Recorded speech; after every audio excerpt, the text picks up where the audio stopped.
تازہ ترین ویڈیوز کے لیے چینل کو سبسکرائب کر کے بیل آئیکن اور آل نوٹیفیکیشن پر کلک کریں تاکہ آپ کو ملے ہر خبر سب سے پہلے۔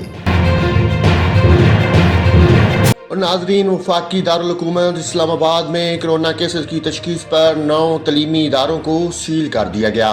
ڈی ایچ او اسلام آباد کے مطابق 9 سرکاری تعلیمی اداروں میں کرونا کے 21 کیسز رپورٹ ہوئے تھے۔ انہوں نے بتایا کہ کرونا کیسز میں رپورٹ ہونے والے تعلیمی اداروں کو فوری بند کیا جائے۔ اپنے مراسلے میں ڈی ایچ او اسلام آباد نے تحریر کیا کہ متعلقہ تعلیمی اداروں کو آئندہ احکامات تک بند رکھا جائے گا۔ ڈی ایچ او کے مطابق 4 روز میں 19 سرکاری تعلیمی اداروں میں کرونا کے 49 کیسز رپورٹ ہوئے۔